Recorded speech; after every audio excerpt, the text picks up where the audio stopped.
Still on separation of powers.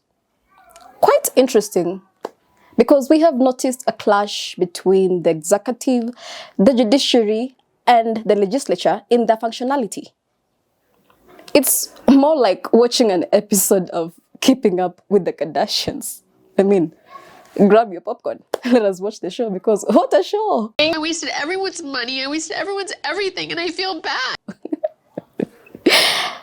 Well, Parliament makes the laws, the executive implements and enforces the policies, and the judiciary administers justice in the name of the states.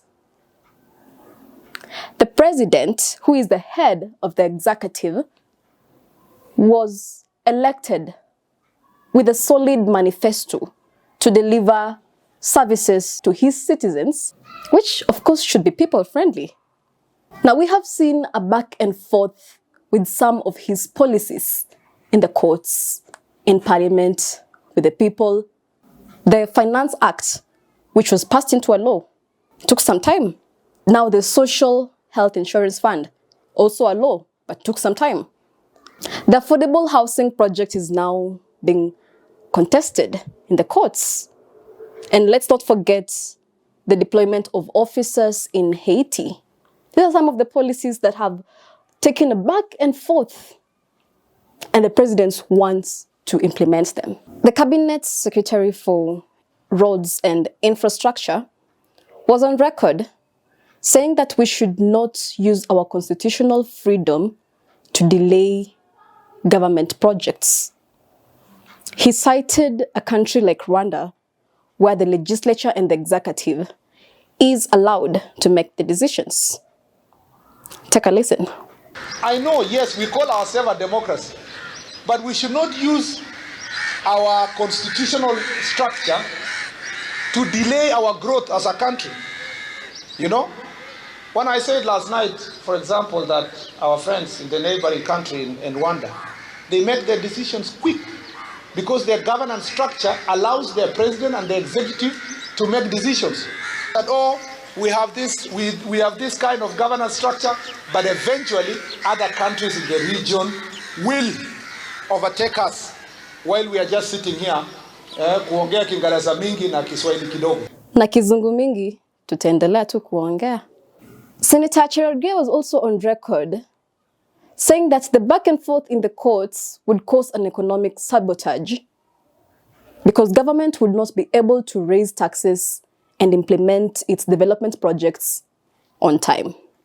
While I want to say that the duly elected president should be given ample time and space to implement his agenda and manifesto, but still there has to be a proper working relation between the three arms of the government and the people from whom all power is derived.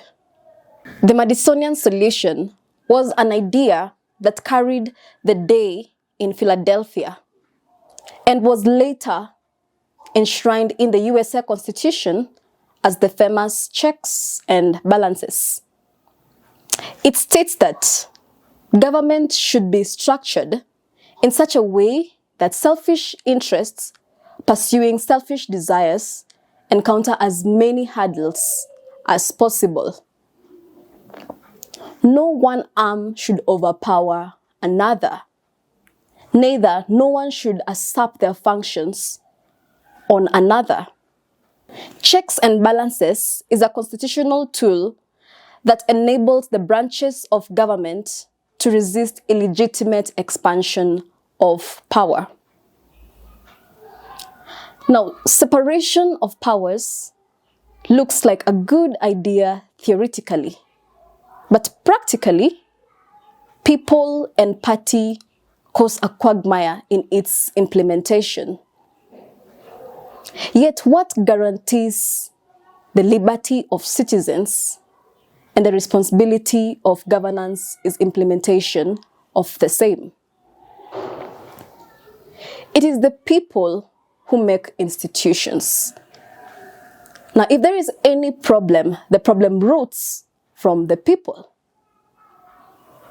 Now, the people need to check themselves in introspective and retrospective. Pursuing selfish interests, greed, corruption, to what end goal? We're all going to die one day. What will you have gained with all the greed? What is the end game? People should stick to their lanes. You're in opposition, you carry out your role as the opposition. You're in parliament, carry out your role in parliament dutifully and go home. The Creator and the universe has a way of equalizing all of us. You cannot fight that. And that's my time today.